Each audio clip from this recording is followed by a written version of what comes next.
Jangan terlalu sibuk mengejar bayangan ketika kebahagiaan sejati ternyata ada dalam diri kita. Dunia mungkin gemerlap, tapi jangan terlalu terlena, karena waktu yang terbuang tidak akan pernah kembali.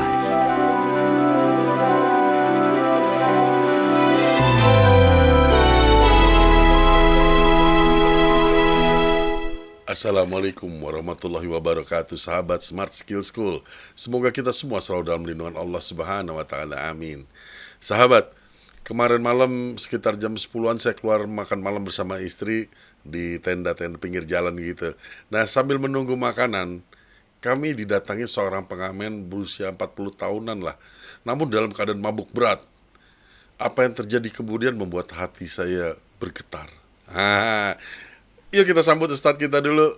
Nanti kita terusin ceritanya. Ustadz, Assalamualaikum, apa kabar? Waalaikumsalam warahmatullahi wabarakatuh. Sehat, berkah, bahagia ya Allah, amin. Alhamdulillah, David sekarang udah sehat lagi. Udah bisa syuting lagi. Alhamdulillah. Malah tadi malam saya sudah bisa keluar makan malam bersama Dewi, istri saya. Terus kita makan malam di tenda lah di pinggir jalan di Jakarta kan. Tiba-tiba biasalah ada yang ngamen, dan yang makan pada saat itu cuma kita. Pengamen ini lusuh sekali, umur 40 tahunan, gondrong, pakai sepatu boot dan mabuk sekali, Ustadz. Berdiri aja nggak bisa, doyong ke kiri, doyong ke kanan, sebentar berdiri, tegap, terus doyong lagi. Akhirnya dia pegangan tiang. Terus dia mau main gitar kan, dan gitarnya pun itu nggak kena sama tangannya, jauh. Jadi dia begini, tangannya kemana, gitarnya kemana. Sudah nggak kontrol tangannya. Dan di akhirnya kan nggak bisa apa-apa, di samping kita, tepatnya agak di belakang istri saya. Dan kita cuma berdua tamunya. Saya agak khawatir karena dia persis di belakang istri, tapi Dewi tenang aja dan bilang dia pasti lapar nih, dan dia perlu makan, kita ajak aja. Oke, tapi gimana caranya? Karena kondisinya tuh kayak nggak ada akalnya, belum tentu bisa diajak ngomong nih kan. Orang restoran juga nggak berani apa-apa. Nah, tiba-tiba dia pindah ke tenda sebelah, dan nggak disangka-sangka di sana mungkin ya dikasih uang oleh seseorang, nggak tahu berapa. Pokoknya saya rasa dia juga nggak tahu itu berapa. Hanya saja yang membuat saya haru, Ustadz. Saya ingat tausiahnya Ustadz pada saat itu adalah ketika jasad, jiwa, akal, dan ruh saling mempengaruhi. Nah, si pengamen mabuk ini hanya bisa menahan doyong, membungkuk senerima uang itu, dan berteriak-teriak nggak jelas, Ustadz. Seperti ini ya, maaf ya, saya bukan menghina atau apa ya. Dia bilang begini, Allahu Akbar, Allahu Akbar, Allahu Akbar. Allahu Akbar. Iya, Allahu Akbar. Saya sampai mau nangis. Saya bilang sama istri saya, ya Allah, apakah itu ruhnya yang menjerit? Karena sudah jelas, jasadnya ambruk, bibirnya nggak bisa bicara, akalnya sudah hilang karena mabuk berat. Terus apakah sisa satu-satunya hanyalah roh yang menjerit? Mungkin gak itu, Ustadz? Allahu Akbar, Allahu Akbar. Dan yang membuat saya lebih sedih lagi, kalau ketika kita ingat diri kita apabila jasad dan nyawa sudah tidak bergerak, roh kita sudah dicabut, maka tidak ada lagi yang bisa kita lakukan. Seperti cerita orang yang meminta ditambah 1 hari lagi di dunia agar bisa bersedekah dan sholat. Menitik air mata, Ustaz. Ya, betul. Masya Allah. Dalam ajaran tasawuf ini. Orang yang memandang hina, orang yang memandang rendah kepada orang yang berbuat dosa, maka orang yang memandang rendah kepada pendosa itu lebih rendah daripada orang yang berbuat dosa. Kita nggak tahu apa yang kejadian, benar gak? Bisa jadi dia dicekokin sama teman-temannya sehingga dia jadi mabok, benar gak? Kita nggak tahu. Atau bisa jadi juga emang dia lagi minum-minuman, dia mabok. Tapi kemudian ketika kesadarannya kembali, walaupun baru sedikit kesadarannya kembali, dia terbuka hatinya, rohnya menjerit, menyesali perbuatan nyawanya. Sehingga dia berusaha, dia bertaubat, istighfar kepada Allah, dan berusaha untuk mencari makan dengan cara yang halal, dengan cara ngamen itu, benar gak? Kita nggak tahu apa yang kejadian di belakang itu, kita nggak ngerti. Kita juga nggak ngerti kenapa dia, apa yang mendorong dia sampai dia mabok itu. Yang pertama tadi dia dicekokin, yang kedua emang dia mabok. Tapi yang kedua ini pun, yang ketika dia mabok ini pun, kita nggak tahu apakah beban hidup yang begitu berat sehingga dia jadi pelarian dan sebagainya. Tapi yang kita tahu dari cerita tadi adalah dia kemudian berusaha untuk mencari rezeki yang halal dengan cara ngamen. Dan ketika Allah kemudian membukakan hati orang lain untuk memberikan sedekah pada dirinya, dia mengatakan Allahu Akbar. Ini satu kisah yang luar biasa sebetulnya, bisa jadi kisah sufi ini. Ada kisah yang hampir mirip dengan ini. Ini kisah seorang sufi besar namanya Mansur bin Ammar. Mansur bin Ammar, seorang sufi besar waktu itu. Ketika itu ada seorang budak laki-laki yang bekerja kepada seorang pemuda muslim yang hobinya itu kaya raya, tapi hobinya itu mabok-mabokan. Ngumpulin teman-temannya di rumah, mabok-mabokan segala macam. Sehingga saking mabok-mabokannya, tuannya ini dan teman-temannya di rumah itu kelewatan sholat subuh. Udah mabok-mabokan, kelewatan sholat subuh, matahari terbit, dia terbangun sambil berjalan gontai, dia kasih 4 dirham kepada budaknya ini, tolong beliin makanan, habis mabok lapar kali ya. Saya juga nggak tahu tuh gimana ceritanya. Pokoknya dia disuruh sono cari makanan karena lapar. Maka berjalanlah budak ini ke pasar untuk mencari makanan dengan uang 4 dirham tersebut, benar gak? Di tengah jalan papasan dengan Mansur bin Ammar. Lalu Mansur bin Ammar mengatakan, berikanlah sedekah 4 dirham untuk diriku, katanya. Tanpa panjang lebar lagi, si budak ini memberikan sedekah 4 dirham kepada Mansur bin Ammar. Kemudian Mansur bin Ammar mengatakan, apa doa yang ingin engkau minta, katanya. Aku ingin minta 4 doa, kata pemudak ini. Yang pertama, aku minta supaya Allah melepaskan aku sebagai budak dari tuan yang model kayak begituan. Capek, men. Jadi budak tapi tuannya tukang mabok-mabokan terus, sebenarnya. Yang kedua, aku minta mudah-mudahan Allah mengganti 4 dirham ini sehingga majikanku itu tidak marah kepada diriku. Uang 4 dirham ini bukannya aku beliin makanan, malah memberikan sedekah untuk dirimu.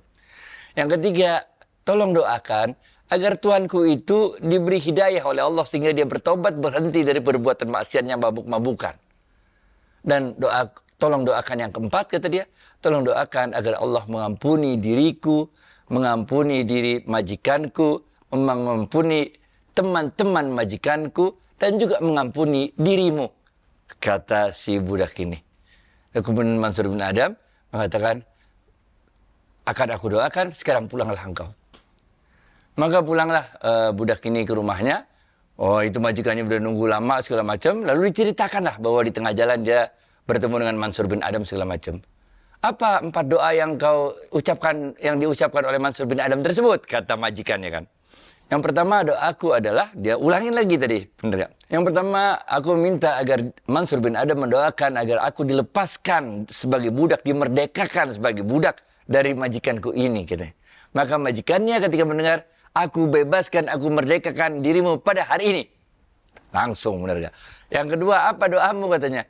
Aku berdoa agar Allah mengganti 4 dirham yang tadinya harus beli makanan, tapi nggak jadi aku beli karena aku memberikan sedekah. Aku berikan 4 dirham itu untukmu. Selesai. 2 udah doanya terkabul, benar gak? Yang ketiga, apa doamu, katanya? Yang ketiga, katanya, aku berdoa agar engkau diberikan Allah petunjuk, bertobat, dan meninggalkan maksiat mabok-mabokan ini. Ketika mendengar yang ketiga ini, nangis orang ini, majikannya ini nangis, dia masuk ke dalam rumahnya, dia hancurin semua, buang-buang, dia keluarin, dia habisin semua itu minuman-minuman keras, sehingga dia bertobat dan tidak lagi mau melakukan dosa tersebut. Yang keempat, apa doamu? Yang keempat, aku minta agar didoakan Allah mengampuni dosaku, dosamu, dosa teman-temanmu, termasuk dosanya Mansur bin Ammar. Maka majikan ini mengatakan, itu bukan pemenangku, urusan maafin dosa, urusannya Allah. Kemudian kita tahu cerita berikutnya, dalam kisah Sauf selalu kayak begini, diceritakan bahwa kemudian Allah memberikan petunjuk, bahwa Allah telah mengampuni dosa budak tersebut, dosa majikannya, dosa teman-temannya, dan dosa Mansur bin Adam, atas sebab dari perbuatan tadi. Ini satu contoh lagi bagaimana Allah mempunyai kuasa penuh atas hati manusia. Di dalam diri manusia ini ada jasad, ada nyawa, ada ruh. Betapapun besar dosa yang kita lakukan, itu ada ruh di dalam diri kita yang selalu menjerit untuk mengajak nyawa dan jasad kita ini untuk kembali ke jalan yang benar. untuk mencari lagi jalannya Allah, untuk memunculkan kembali fitrah Allah yang tidak ada dalam diri kita. Jadi kita tidak pernah boleh berputus asa betapapun dosa yang kita buat, karena Allah punya 1001 cara untuk membuka hati kita, kemudian kita bertobat. Kisah kedua nih, kalau masih ada waktu ya, kita tambahin ya. Kisah kedua, ini kisahnya Abu Yazid Al-Bustami. Nah, Abu Yazid Al-Bustami adalah seorang sufi besar, pokoknya top banget dah Abu Yazid Al-Bustami. Beliau itu di dalam wirid-wiridnya, di dalam zikir-zikirnya itu, beliau ruhnya itu naik sampai mencapai suatu tingkatan di mana Yazid Al-Bustami melihat surga. Oke. Kemudian Yazid Al-Bustami mengatakan, inilah tempatku nanti bertetangga dengan Rasulullah Sallallahu Alaihi Wasallam. Nah, karena orang-orang soleh, orang-orang baik kan dikumpulin dan diberi kesempatan keistimewaan untuk bertemu dengan Rasulullah Sallallahu Alaihi Wasallam. Ketika Abu Yazid Al-Bustami mikir begitu, tiba-tiba terdengar suara. Ini lagi-lagi kisah tasawuf emang kayak begini, bener. Terdengar suara yang mengatakan, temuilah seorang tua di kampung Anu, katanya, yang menjadi pemimpin di kampung tersebut, katanya. Dialah tetanggamu nanti di surga. Abu Yazid Al-Bustami berpikir bahwa dia akan menjadi tetangganya Rasulullah SAW. Maka suara ini mengatakan, temui seseorang tua di kampung itu, pemimpin di kampung itu, dialah yang akan menjadi tetanggamu nanti di surga. Maka Abu Yazid Al-Bustami mencari di mana ini ketemu kampungnya. Lalu dia tanya-tanya sama orang, di mana ini orang dengan ciri-ciri seperti yang dia lihat tersebut. Maka orang-orang terkejut. Ya fulan, katanya. Wahai syekh, katanya. Engkau ini orang baik-baik. Dari tampangmu kami tahu engkau orang baik-baik. Ngapain mau nemuin orang tua itu? Itu orang tua brengsek. Tiap hari kerjaannya nongkrong, mabok-mabokan sama para pemuda, katanya. Wah, dia terkejut. Kok bisa begitu ya? Padahal ini calon tetangga saya di sorga. Abu Yazid Al-Bustami mengatakan, oke nggak apa-apa, tunjukin aja di mana orang itu. Ditunjukin, disamperin. Waktu Abu Yazid Al-Bustami datang, dia kaget. Karena dia lagi lihat orang tua itu sesuai dengan ciri-cirinya yang itu. Lagi ngumpul sama 40 orang pemuda mabok-mabokan. Ketika dia melihat itu, maka Abu Yazid Al-Bustami mengatakan, wah bener, salah nih. Ntar kita bahas ya, mimpi ada 3 jenis ya.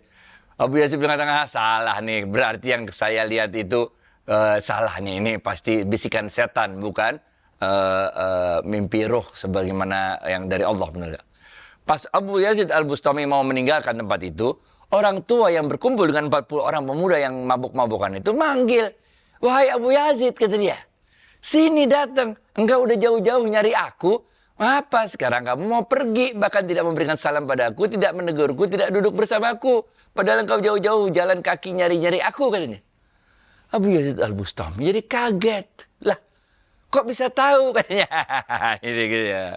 Maka orang ini mengatakan, aku diberitahu oleh zat yang memberimu tahu tentang aku, katanya gitu kan. Abu Yazid Al-Bustami kemudian mendatangi orang tersebut, kemudian duduk. Wahai Abu Yazid, katanya, dulu ada 80 orang pemuda yang suka mabok-mabokan. Ini. Aku duduk bersama mereka dan aku berusaha untuk mengajak mereka satu persatu bertobat kembali ke jalannya Allah. 40 orang di antara mereka telah bertobat dan kembali ke jalannya Allah, meninggalkan kebiasaan buruk mereka mabok-mabokan. Sekarang tinggal 40 orang lagi, kata dia. Marilah bersamaku, sama-sama kita ajak 40 orang lagi ini untuk kembali ke jalannya Allah. Siapa lagi kalau bukan kita yang menjadi panjangan tangan Allah untuk menyampaikan pesan-pesan, nilai-nilai yang disampaikan oleh Allah, sehingga mereka terbuka hatinya, mendapat hidayah dan bertaubat. Ini. Jadi dalam ajaran-ajaran tasawuf, orang-orang yang berbuat keliru itu bisa terjadi pada siapa saja. Situasi bisa membuat orang khilaf. Bisa terjadi kapan saja. Waktu bisa membuat kita khilaf. Benar gak? Tapi dalam ajaran tasawuf, sekhilaf-khilafnya kita, kasih sayang Allah jauh lebih besar daripada kekhilafan kita tersebut.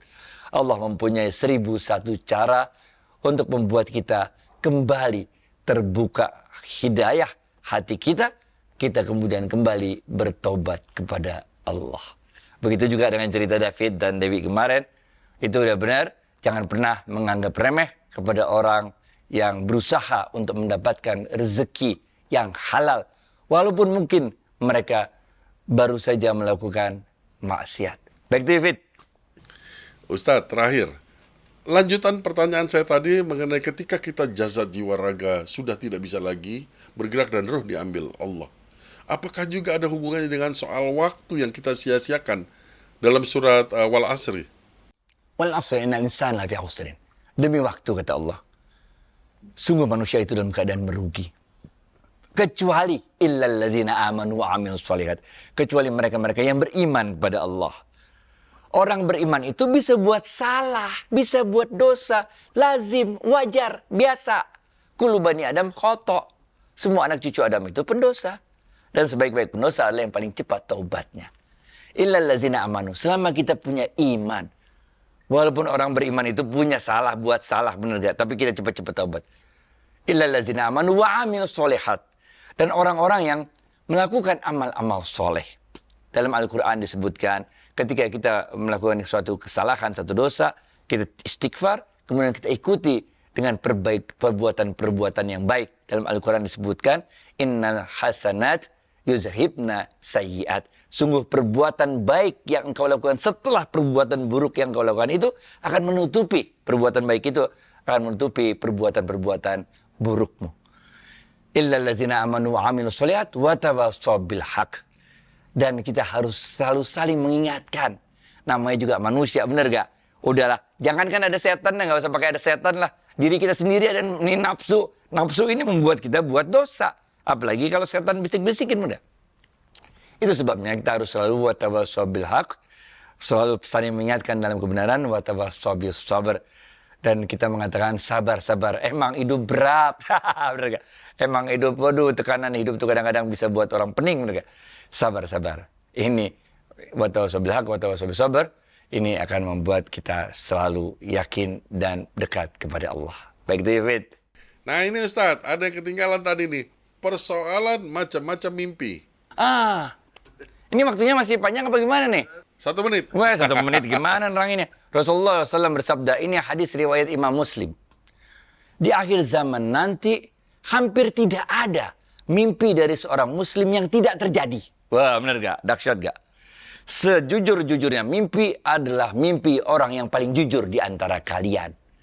Sungguh mimpi itu ada 3, kata Rasulullah SAW. Pertama, mimpi yang muncul karena pikiran-pikiran kita. Karena tekanan hidup kita. Karena kita jadi stres. Ini biasanya mimpinya kita nggak bisa bergerak tuh. Mau lari nggak bisa, mau ngomong bisa. Tuh, ini bukan digoda setan, bukan mimpi dari Allah. Ini mimpi karena tekanan hidup kita. Kita jadi stres. Itu mimpi model yang pertama.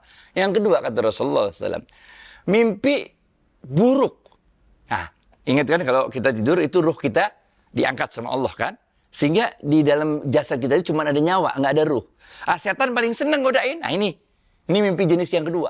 Mimpi buruk. Kalau mimpi buruk bagaimana caranya? Rasulullah SAW ajarin. Kita bangun, ludah ke kiri, baca a'udzubillahi minasyaitonirrajim, rubah posisi tidur, udah beres. Nggak usah ceritain ke orang mana-mana, nggak usah. Atau dalam hadis lain, Bukhari mengatakan, berdiri, sholat. Udah selesai, nggak usah ceritain ke orang-orang, selesai. Ini mimpi jenis yang kedua. Ada mimpi jenis yang ketiga. Mimpi jenis yang ketiga ini mimpi yang dari Allah. Ini yang merupakan 1/46 ciri kenabian. 1/46 ciri kenabian. Ini adalah mimpi ruh kalau kita sebutnya. Jadi waktu kita tidur kan ruh itu keluar dalam genggaman tangannya Allah. Nah pada saat itulah orang-orang soleh, ruh-ruh yang udah pada meninggal itu diizinkan oleh Allah untuk mendatangi ruh kita. Bukan ruh kita yang jalan-jalan, bukan. Ruh kita mah dalam genggaman tangan Allah. Tapi ruh-ruh mereka diizinkan oleh Allah untuk bertemu dengan ruh kita.